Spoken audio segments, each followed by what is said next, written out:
Welcome back to the last event session of the day.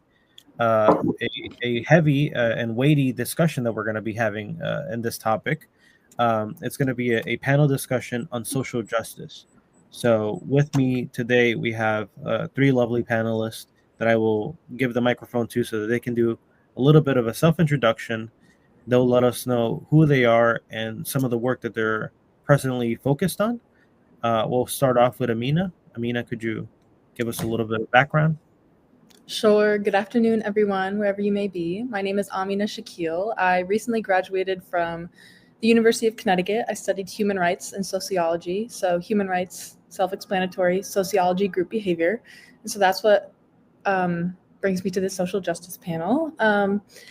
Within human rights, I really appreciate the intersection of business and technology, which is kind of how I started investigating digital authoritarianism, which is essentially when governments turn our tech against us, and us meaning anybody. They're not limited to who they, use it against. And there are really heavy implications for what it means when your cell phone or your devices are turned into items that are used to spy on you. And so that's kind of my entry into this space. I've done previous work on like racial bias in AI and how training data that's biased is really harmful for like the outcomes of programs. And so, the implications for businesses, for students, for researchers, whatever that means.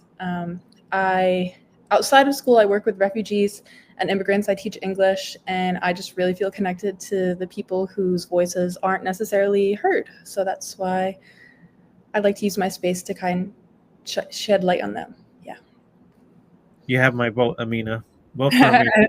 Thank you. Christian, would you like to go next? For sure. My name is Christian Ortiz. I'm currently in Denver, Colorado. I am the CEO and founder of Mod Atlas Media, the one-man media company, as I call it, since 2019. And as of last year, I've developed Justice AI, which is the world's first decolonial ethical AI GPT to deconstruct biases and help the collective good for collective liberation. So this is my passion.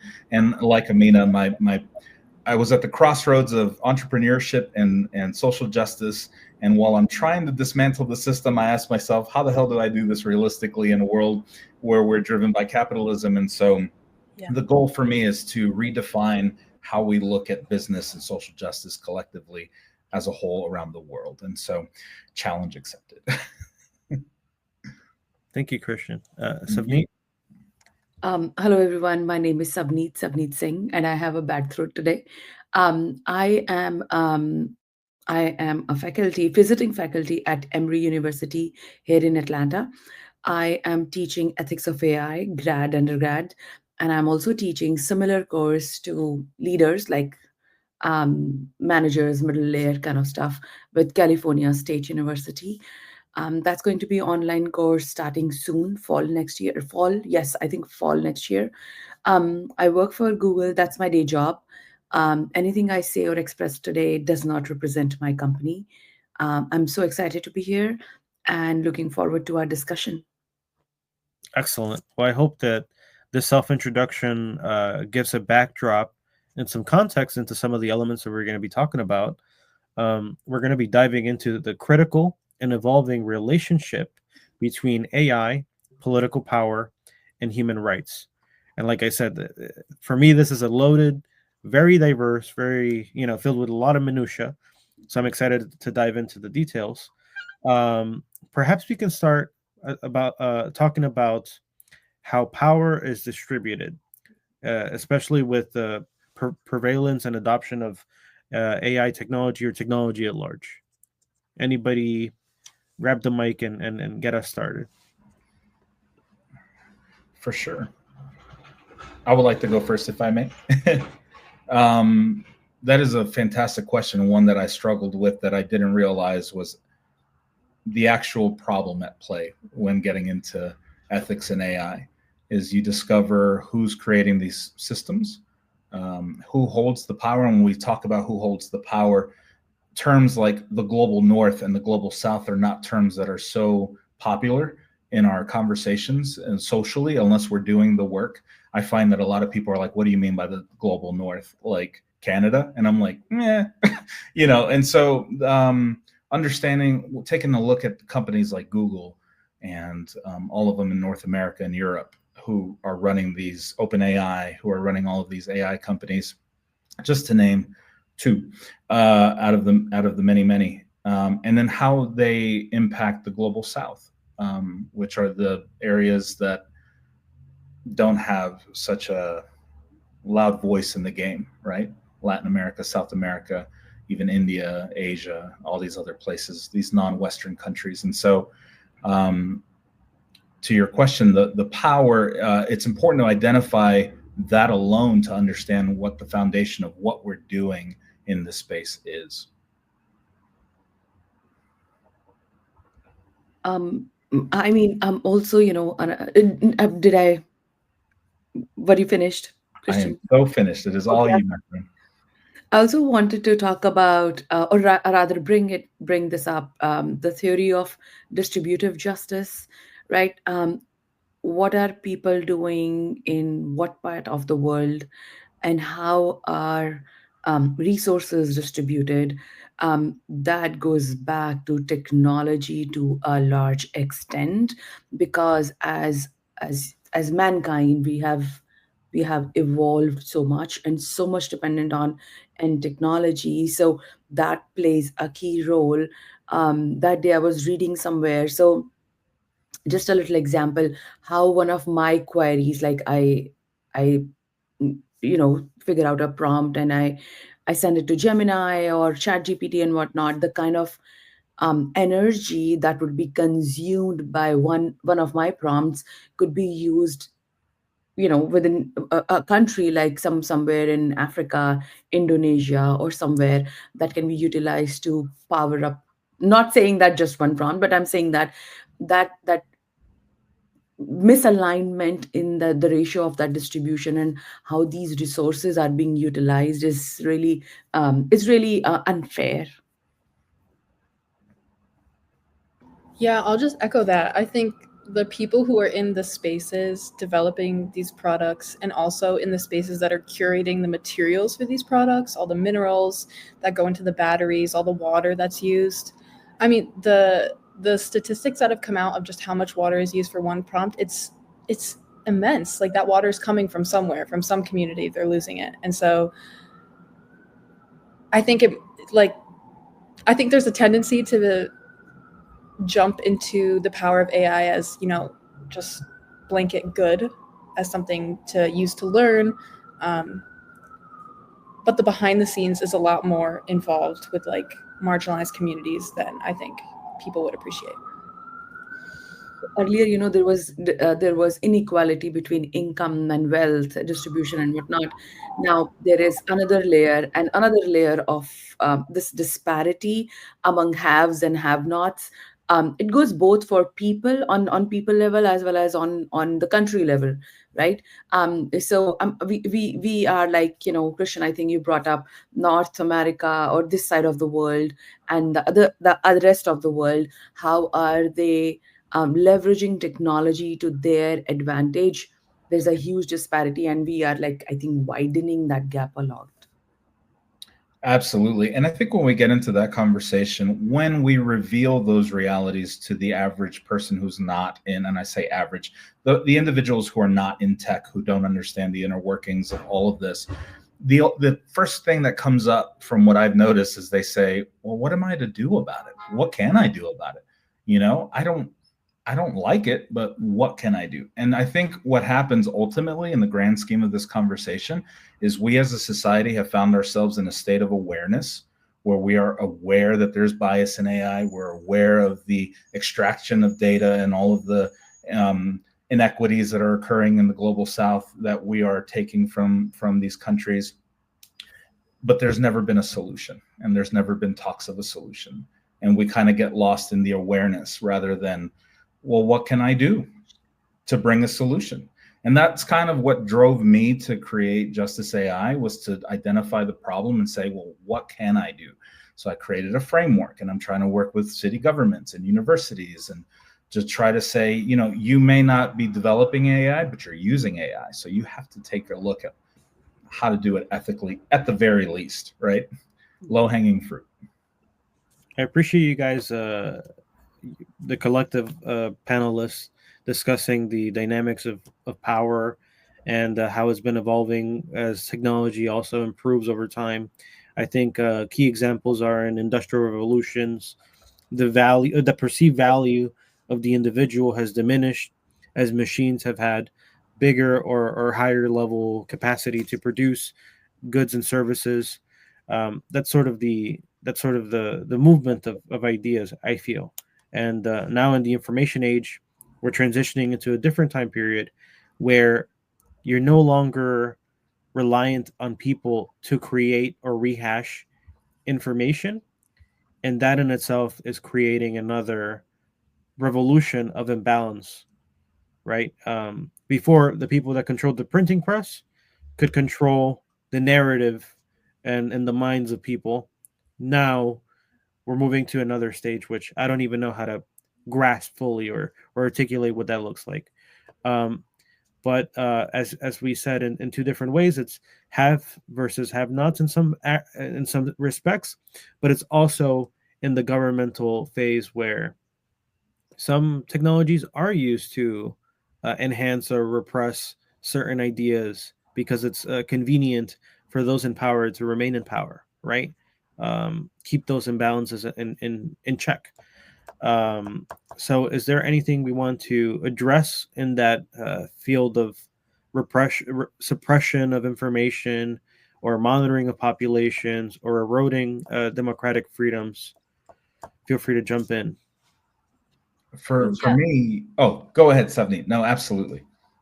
So I just wanted to talk about, two things, and maybe, we can carve it out a little bit more, in terms of suppression and control. So, because, it just occurred to me, I was reading this New York Times article yesterday. You probably might have read that too, that the person who was responsible for shooting the United Healthcare, whatever, CEO, has been arrested, and one of the biggest one reason they were arrested was because they used the surveillance, the camera footage. Several hundred hours of footage was kind of screened through, and finally, whatever, I mean, all good, right? But then at that same time, that raises the question, are we supposed to use that those kind of surveillance tools? Well, I mean, there is a huge argument here. It's for good. It can help us catch bad folks, whatever, right? All of those things. But then there's also a lot of control over what people do.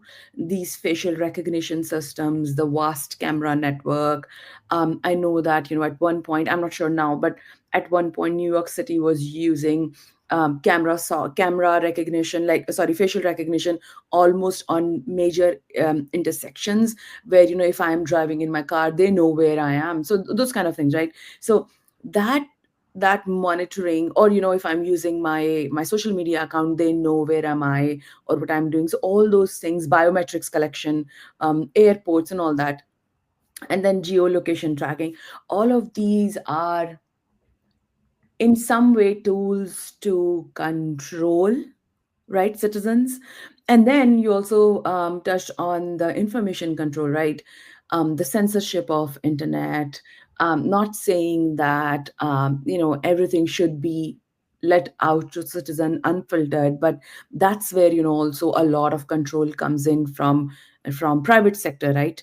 Who has access to what kind of a platform, what can be posted, what cannot be posted, all of these things. And then, misinformation and fake news. So this all makes it really complex, and then, really complex, not only for people like us, as well as for people those are in authority, both private and public. That's so valid. And they don't ask the questions, and I mean, developers about, I dabble in social media marketing, so I had to learn the inner workings of how do I market a small business during COVID when, this Fortune 500 companies are pumping all of this money into the social media algorithms. And these are other ways that we don't, the majority of folks, again, not in tech, don't understand how AI plays a role in algorithms itself. And these companies make excuses like, well, we're only allowing geo-tracking so that you can connect to your local market, but you're still collecting the data. And I shouldn't have to need that in order to reach a broader audience. And then we don't ask the questions, well, what is that also doing, disconnecting us from the global majority and the perspectives of other people that don't live in my bubble, right? And so it is to me, in my honest opinion, I agree with you, Savneet. I think it's all about control in some form or fashion. But I don't think that these companies even understand the implications of what it's actually doing in terms of a psychological sense, in terms of community building and segregating people's perspectives one from the other. And one of the things that I'll end on this with Joaquin's point about controlling the narrative is these algorithms, and I think you just said it too, Savneet, is the suppression of content, right? Which is we're seeing it real time with people posting, but then they're getting blocked and banned because the media is losing the information war. And so when you look at AI being used in this sense, it is absolutely a weaponization of knowledge that's being suppressed. And we're not talking about it enough. So I'm glad to be here with you all about this. Yeah, absolutely. I want to echo a couple points. So like facial recognition, beyond just like having the infrastructure of cameras everywhere that are tracking your movements, there's another layer behind it, because it's not like it's a human going through these thousands of hours of footage. Like it is actually AI that is looking at this footage and discerning based on their training, based on whatever data that is, like what ethnicity you are, what age you might be, what your sexual orientation is, because apparently it can tell that too. And there is so much misidentification with facial recognition. So not only do we have to be worried about like the cameras capturing our faces, but what are they going to do with that data? What are they going to tell? And, like where is that data going? And I'll give an example. Like there's cameras pointed at the entry points of the US-Mexico border, and people who are approaching seeking for asylum all the time are misidentified. And so the camera will register them as they didn't enter legally. Let's say they went through, they didn't go through like the main door or something like that, but they did. They were just misidentified. But years later, when they applied to get like a house for rent, and the landlord does a background check, and then this flag will come up saying, oh no, they like entered the country illegally, despite like the humans at the border who allowed them to go through and who allowed them, access to asylum protective services. The data that is sticky to us, meaning like our facial data, our name, our biometric stuff, it stays forever and it's in databases somewhere. And so I think the long-term implications are often, I don't want to say often not thought about, because I think we're all thinking about it, but I think it definitely should be heightened. And one more, digital repression from governments. I think generative AI is a huge issue here, just because the ability for states to create things to like disperse rallies or to threaten journalists and their families, to like encourage verbally not to do something or to keep quiet on something, but also just frame it as coming from a source that's not the state, that's not the government, is super dangerous, because it rewrites the entire communications network. Like how can we tell where things are coming from? Mm-hmm. I just want to take a counterbalance approach to this discussion.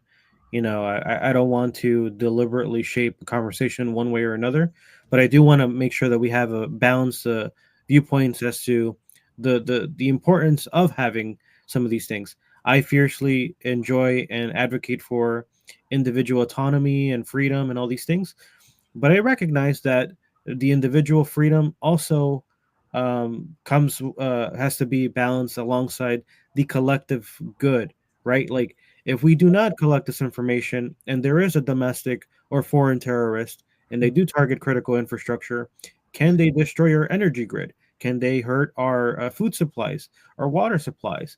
So there's a host of considerations to weigh, in the balance of things. And even us, when we empower our government to represent our best interest, sometimes our best interest goes against our wishes, you know? In some ways it's good, in some ways it's corrupt and bad. So I'm just putting it out there. It's quite a murky water we're traversing through. Um, so with that, maybe we can open up some conversations on how to safeguard human rights and individual privacy and available protection, because we're talking about, people in power, entities in power regulate the flow of things, information, resources, what have you. How do we protect the individual?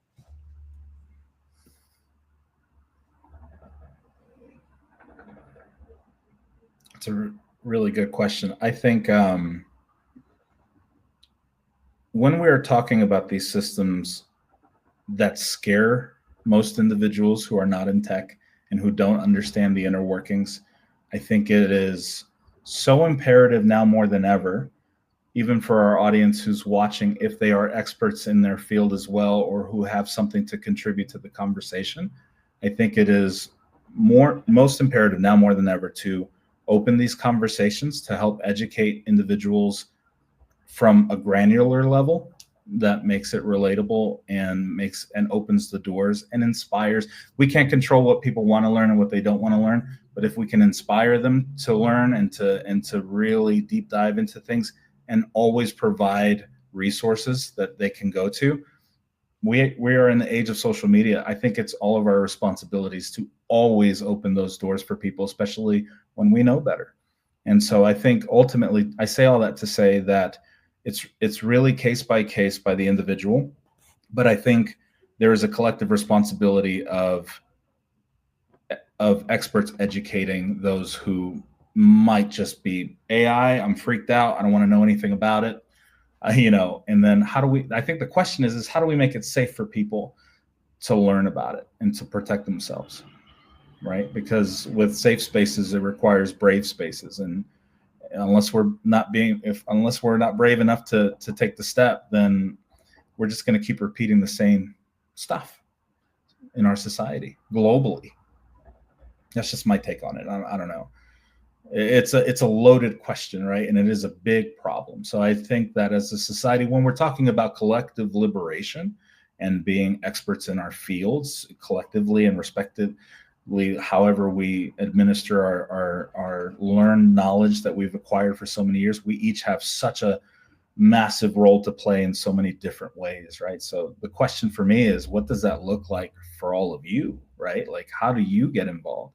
I know you're working in the education sector and you're working with marginalized voices who don't get heard enough, and that's powerful in itself, right? And so, but I think amplifying our voices in this fight is the key, and figuring out how can we do it, and how can we do it in ways that are free? How can we do it in social media? Doesn't mean we have to dedicate our whole platforms to this, probably, but whatever it takes, right? So.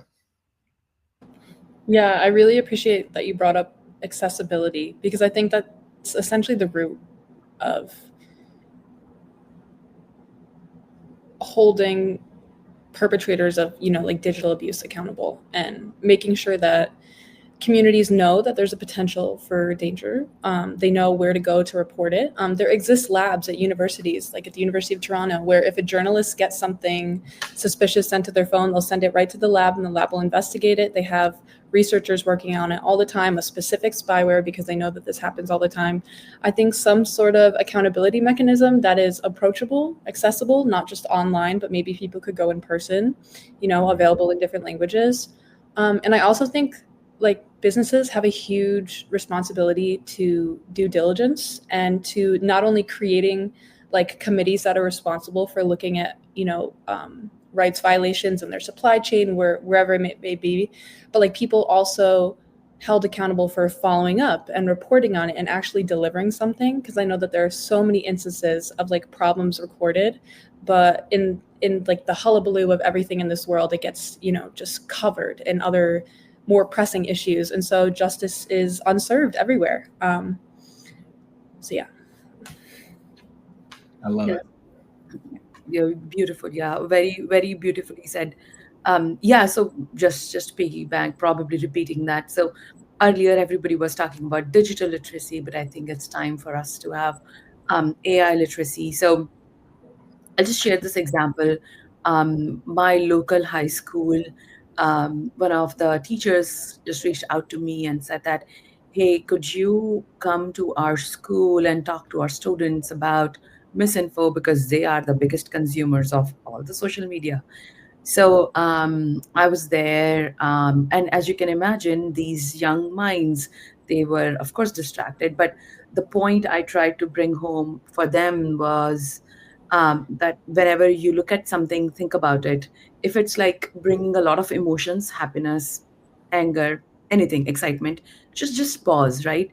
Because in this world of AI, what is real, what is fake, and we talked about that. So um, click before you think, act, like definitely think before you act, because all of these things. And I think last time when I had session here, I talked about misinfo. That's where exactly we talked about echo chambers, brand wagon effects, and all that, how these social media platforms kind of um, amplify whatever I want to listen or I believe in. So that AI literacy is really really important. And then a second point that I would love to kind of say again is community participation, local groups, because they know their local problems, they are representatives of the locals. So I think we should definitely include them in any of the regulations, governance frameworks we create. It's fantastic. I think in some ways, just picking apart some of these ideas that are put on the table now, there are layers to this kind of education that may or may not be accessible at all times to all people, depending on infrastructure, depending on education levels in the existing areas. You can't teach your kid math if you aren't so good at math, right? Like you can't. Unfortunately, there are like these locking mechanisms that restrict that accessibility. But there is the idea of human rights, that we deserve to be happy, healthy, be able to pursue wealth. Um, and then above that, I mean, there's a whole series of literacy elements or layers. Media literacy. Is the media telling the truth at all times, everywhere? Should you trust the internet always? Right. Shouldn't, right? Like, what is real, what is not? Will people try to mislead you? Yeah. Legal literacy, AI literacy, technical literacy. There's so many layers of this literacy, and it only keeps getting more complex. It's kind of hard to keep up. So, yes, we have to address that. I'm very happy we collectively have put that on the table. Um, Maybe we can talk a little bit about the potential consequences and of AI development and how it's increasingly shaping out in different ways according to different countries, territories, agendas, and energy infrastructure. If that's not too loaded of a question. How is AI shaping up in different parts of the world? Maybe that's an easier question to pursue. Yeah, I think I'm always going to circle my answers back to collective liberation, right? The understanding of the decolonial lens before we even think about production, right? Because if AI is truly a reflection of our worst selves, and I'll put it, not to use dramatic language, but if we really look at what the issues of the data sets are, then I think collectively we need to look at how we operate as a society around the world and understand collectively. I always talk about white supremacy, colonialism, patriarchy, misogyny. They exist everywhere, but they manifest differently everywhere. And that they manifest not for the same reasons everywhere, right? So America has a very distinct usage of settler colonialism and its practices to build the system that we've been built on, but so has the rest of the world, and it just focuses on so many different things.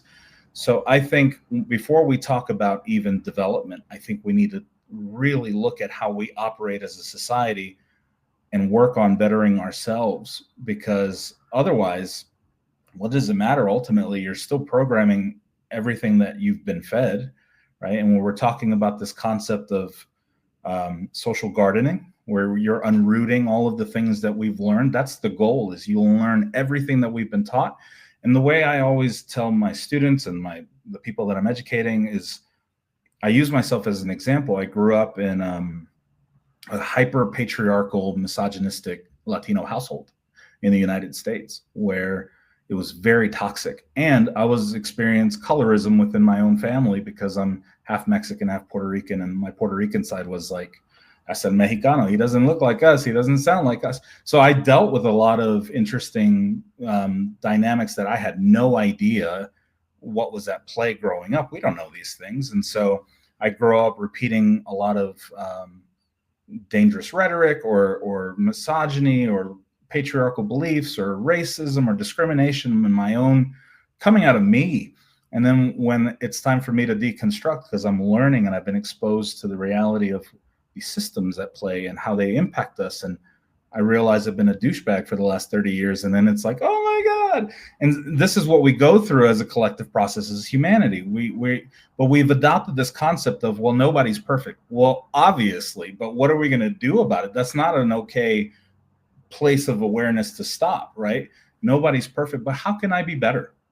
Maybe that's the question, right? And so when we take all of that collectively as, I say, take it as a data set, as an understanding, as the foundation before you even develop data sets for an AI, then you get to say, well, where am I missing the mark? What do I need to include here? How do I make it where, we were talking collectively earlier about what is social justice, right? And social justice to me, I think, has to be defined free from bias, where it emphasizes the equitable distribution of resources, opportunities, and rights to all individuals and all communities.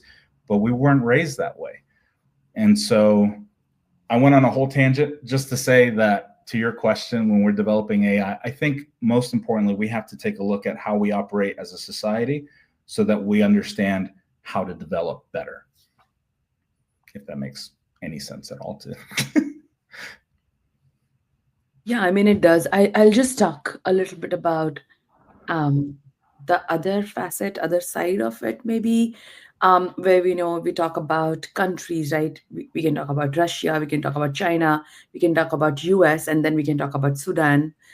So all those countries have been utilizing all of these resources, including the technology and different economic consideration around that, openness, their regulations, their ability to control or let go or not control, right?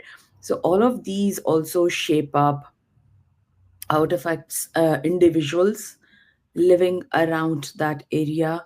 Um, I'll just stop here. I think I don't want to go too much into politics and whatnot, but I just wanted to bring that other side of what we're talking about.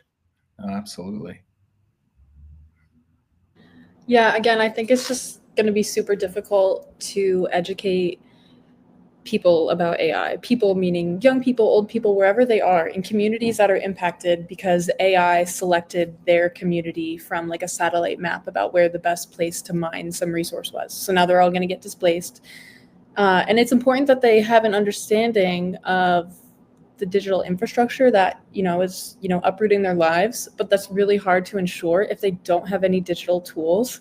And so I think like there is so much capital in the world.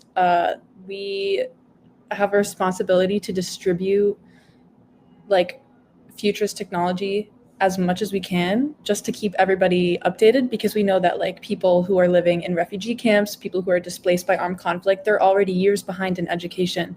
So think about all the other people who aren't displaced, who aren't, uprooted from their lives, who are still behind just because they don't have resources that, the other half of the globe has.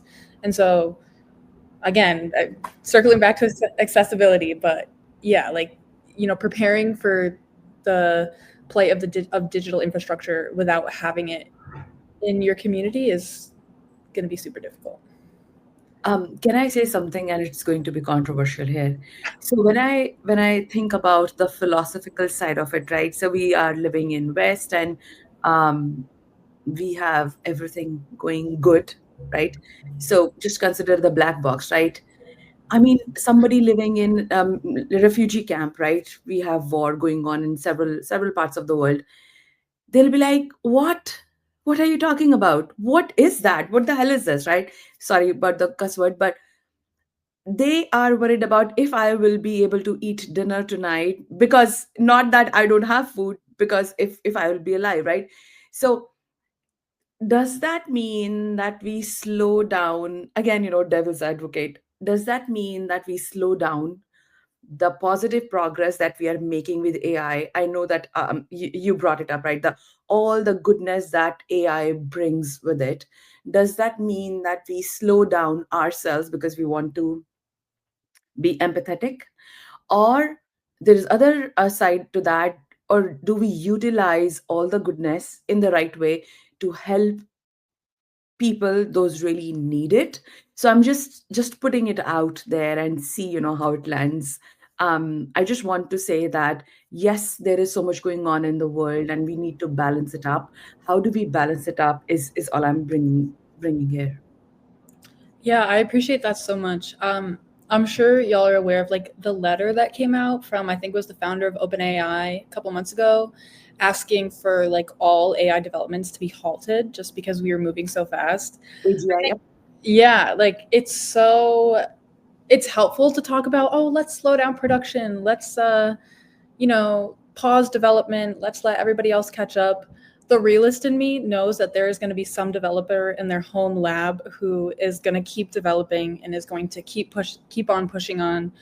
So I totally appreciate your point about the refugee camp, right? Like that's not necessarily their main priority, learning about AI. So I know from like working in the humanitarian sector that there are like educational programs and psychosocial support programs that is part of humanitarian aid delivery. So maybe we just kind of work it into an existing structure so that we can at least try to keep up.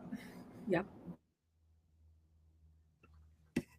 Man, it's I have to get my machete out to go through this jungle of topics.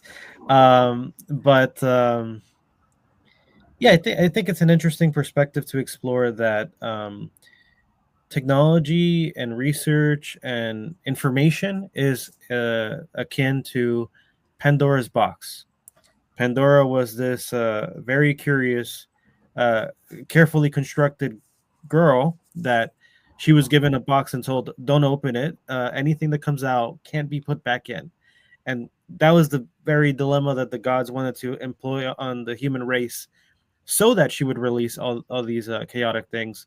But if you already in, if you already produced an effect on somebody's mind with information, there you can't shrink it. It can only grow.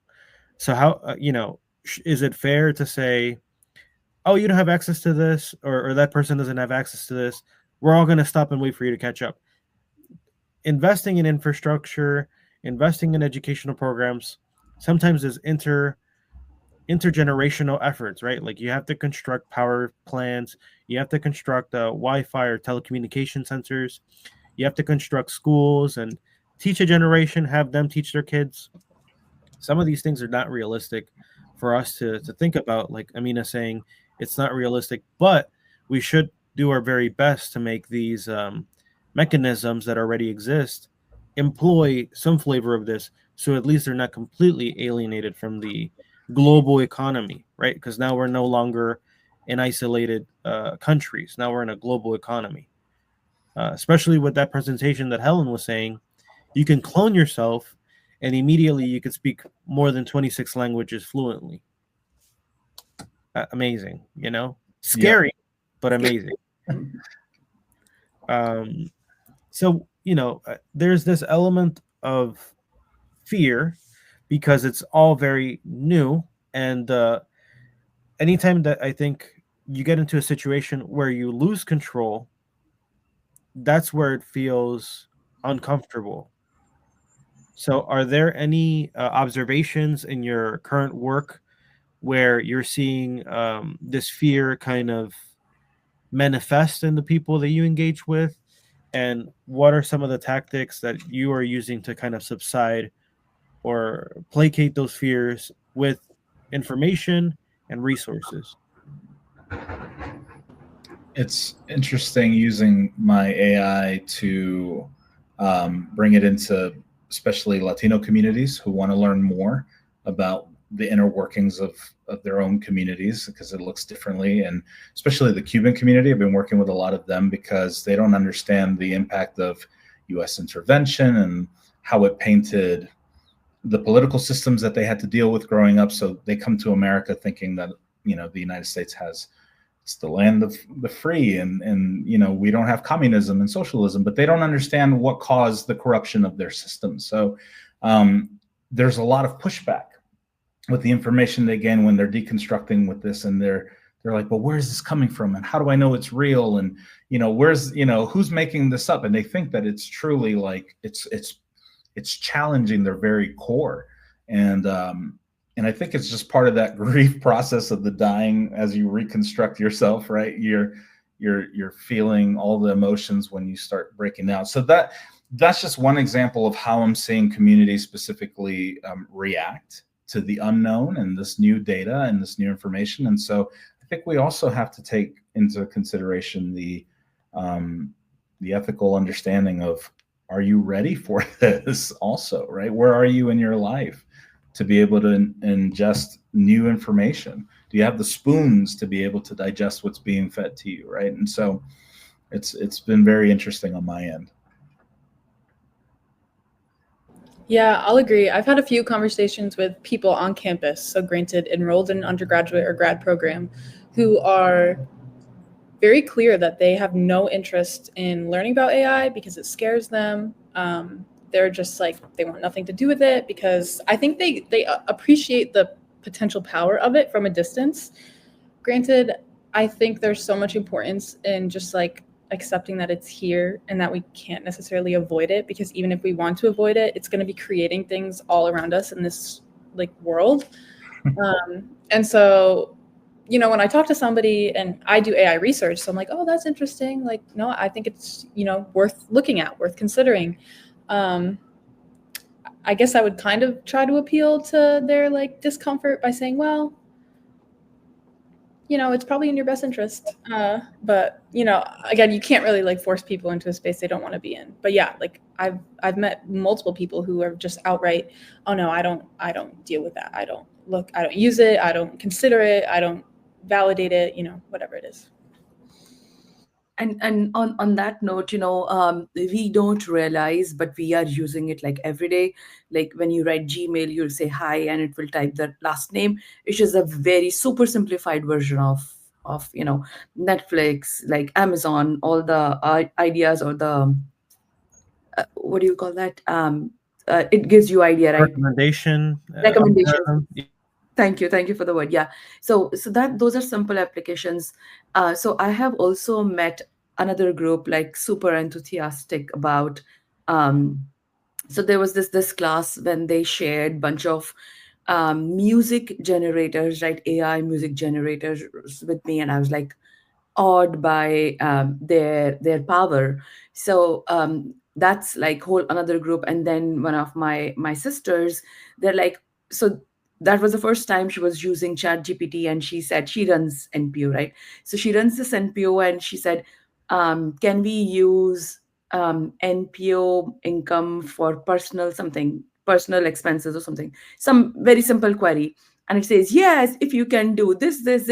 And she was so angry that it's giving all the wrong things. That's not npo is for. So and then that's group. So there's a lot of confusion, hesitation. And then I think when we all are talking about the ethical, the responsible part of it, it's making it even more scary.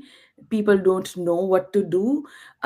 It's just, I don't know how to draw the parallel between any of the revolutions those happen where people want to adopt it, but they are very so all I'm trying to say here is people are utilizing the chat gpt part of that, but they don't want to go beyond that.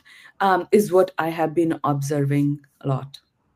It's like a level of density of complexity, right? Like people are willing to like price elasticity. I'm willing to pay $20 to take that Uber all the way to that party. But if it gets that expensive, you know what? Sorry, I'm staying home or watching Netflix. The cat is sick. Oops. But Yeah. if it's within your threshold of acceptability of accessibility, you're willing to make that change. Um, I was just gonna say I hate blood. I hate looking at surgeries. It gives me weird stomach feelings. However, I'm not going to abstain from learning about medical routes or treatment options in the case of, one of my family members has an allergic reaction and I have to apply an EpiPen, or someone is hemorrhaging blood and I could just apply some quick bandage.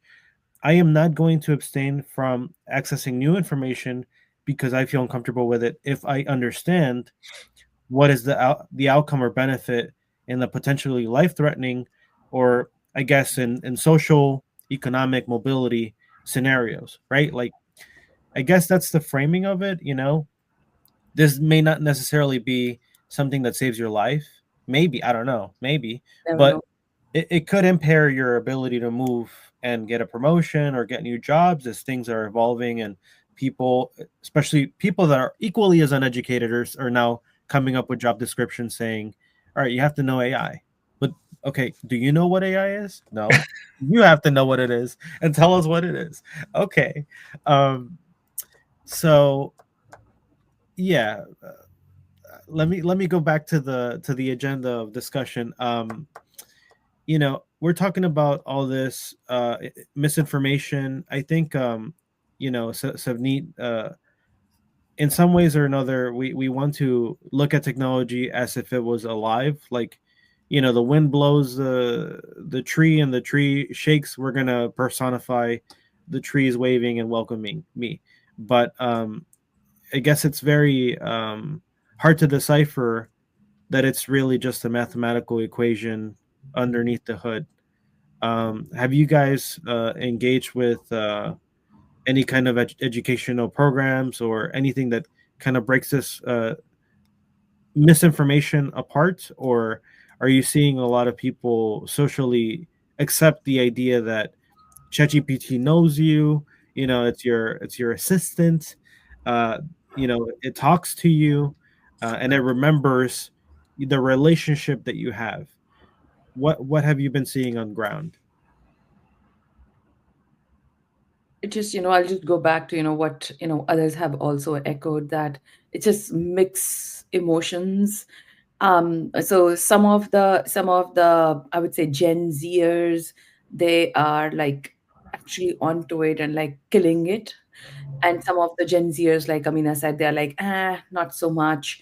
And then you have millennials, those are like either working in tech, because I go to some of the conferences here in Atlanta. There are people from healthcare, there are folks from different parts of the different areas, right? And I was just talking to somebody. So there were three people working on talking on a couch. And somebody was saying, hey, in our firm we are like all geared up. And it's not only artificial intelligence, AI. They were talking about emerging technologies like robotics, autonomy, and all that. So, and they're like, we are all geared up, good to go. And the other one was like, hey, our company's not ready, our CEO is not ready. So I think it goes at different levels, not on the individual level, but also at the organization level, how open people are, and how much have they explored, and how much have they understood the applicability of any of these tools in their specific area. I think that also defines a lot. I'll just give an example and then I'll pause.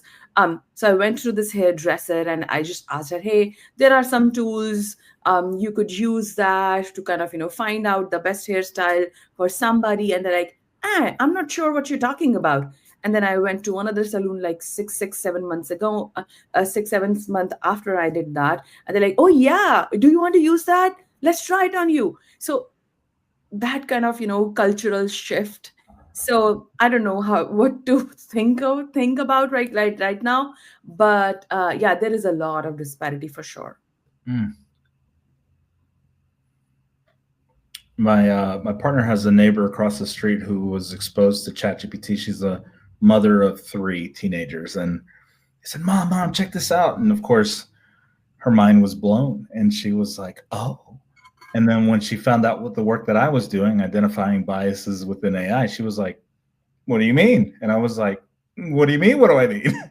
And as we were getting back and forth, I was breaking it down, and you could just see her brain just in real time, just shifting. And like, it was so wild to watch her then understanding that she automatically believed ChatGPT was the be all information. And when I was pointing out where the biases were, she was, again, her brain was like, oh my gosh. And she was just like breaking down. So what it taught me just from that experience was that how many more other people are out there that just take it at face value without understanding the implications, not even from the back end of how it's affecting the climate, how it's affecting resources, but just the information that it's gathering. They don't even think where it's coming from, right? So it's the responsibility is large that we're taking on in this. We are educators, whether we like it or not, whether we see ourselves as educators or not. Society, when we share this information, we become educators with the responsibility of helping people see the bigger picture, I think.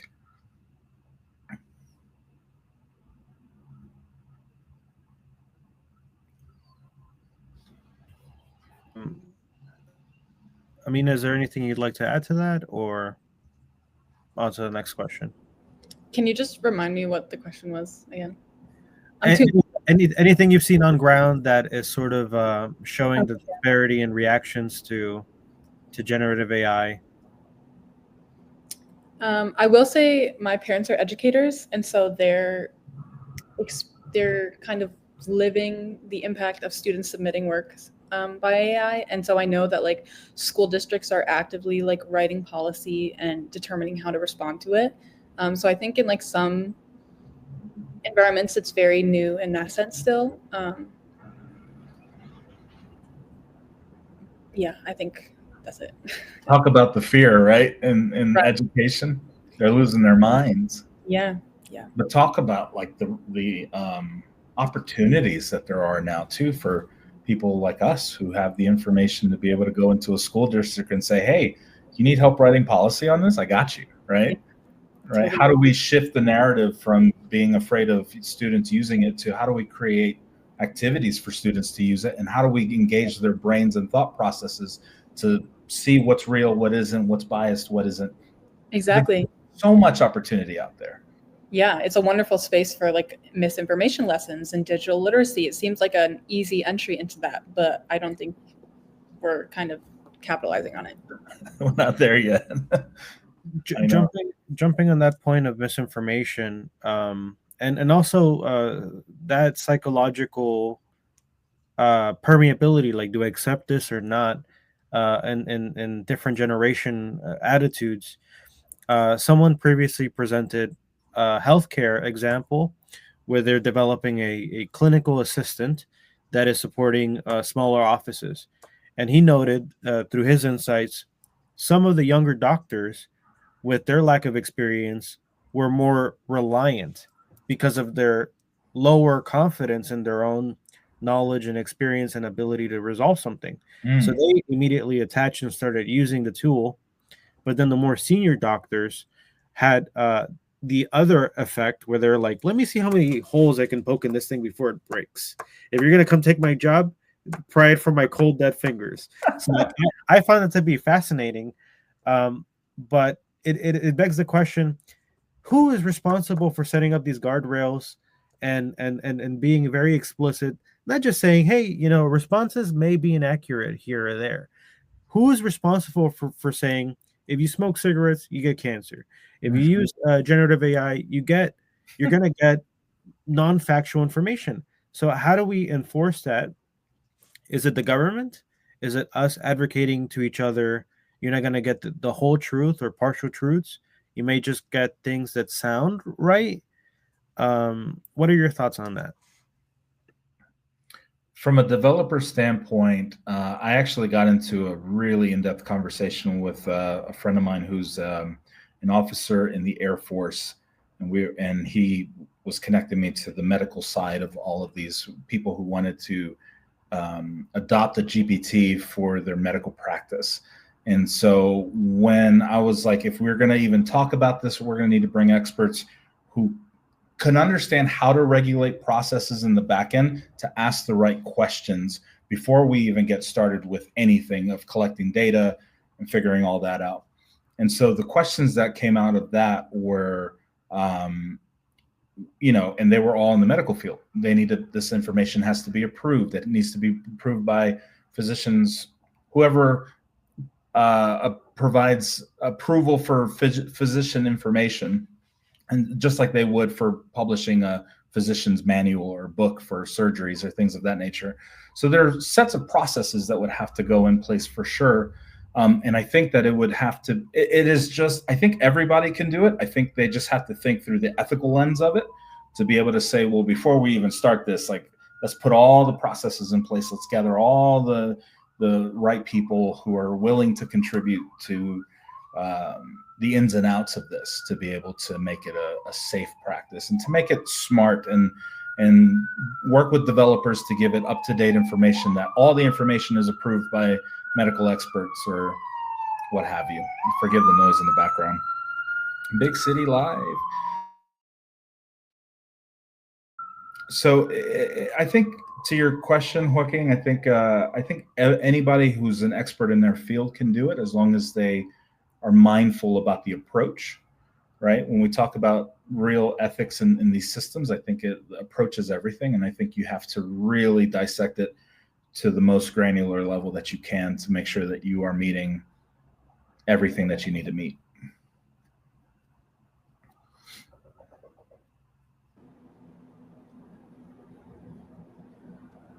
Anybody want to jump on that? Go ahead, Amina. Okay. Yeah, I'll quickly say I was working on a request for comment by the government in the spring, where essentially they were saying we want to procure AI, but we don't know how to do it responsibly, ethically, aka should we convert our existing IT departments into the IT and AI department? Should we create entire new spaces for this? Should they all report to the same committee as, like an agency of the federal government, or should every individual agency have their own like space where problems are reported to? The nitty-gritty granular is really like the central of this. It's, how in-depth / centralized do you want to be on it? And I think the question of like who should implement this accountability and like organize this due diligence, I think in my response I said, okay, yes, the government, this would be a good space for them, but at the same time I don't trust that the government will actually look into everything that they say they do. So I think there should be like definitely from not the public sector, but like just people in general who are working side by side, government officials on these boards, as like an extra layer of checking to make sure that like all accountability is being followed through, and that like reports are coming and followed up on. Yeah. I agree, because at some point it's going to get to the massive scale where there has to be complete collaboration between experts, government officials. It has to be bipartisan, especially here in the States. There has to be complete, unbiased approaches and really looking for the benefit of the better of everyone, right? But that's so tricky when you're looking at the way laws are implemented in our country and how they're weaponized and all of the systemic things that we're dealing with. So again, this is why I always go back to what is the root cause? How do we address this before we even have these conversations? And how are we going to work with government officials to really decolonize and reform as much as we can while we're doing this? And nobody is having that conversation. And I know because I'm in this space, right? I'm like, have you gone to government officials? Have you talked to city governments? Have you talked to federal agencies? They're like, no, my AI is actually EEOC approved. So it meets all of the requirements for the EEOC. The Equal Employment Opportunity Commission, which prevents AI being used for HR purposes because of bias and all of these things. But then I had to figure out, well, what other agencies are out there around the world? There are about 12 other agencies that are EEOC equivalent around the world that operate in the same way, that have also been in charge of AI. So these conversations become so convoluted, so deep. And unless you're really willing to jump in the trenches, it becomes this thing where ultimately people, what I'm finding is they're just like, I give up. This is like rabbit hole after rabbit hole, but it's the work, right? So it is not easy. And I don't want our listeners to think that we are like the champions of all of this, but boy, like the work is being done and we are in the trenches. So I see some of the comments here that are great about this too. Yeah, and Dieta is bringing up her perspective. I think like cigarette packets, the government should create active law and legislation to have clear threats of product. I think we're seeing that in various levels and various phases. Europeans are quick to put the brakes on with the EU AI Act, and the U.S. is a little bit more the wild, wild west, and Africa is doing their thing, and South America is doing their thing, and California said, the U.S. AI Act is cool, but we like to regulate things our way. So everybody's trying to find the right balance of things, and I hope you guys can appreciate that this is not an easy topic to cover. We certainly did our best, but this discussion certainly invites us to do it for next year. So we hope you stick around for the programming of tomorrow. You check out the session replays of today. And if you'd like, go meet some new people right now. But thank you all for joining in. And I hope people derive some value from this. Thank you. Thank you for having us. Thank you so much.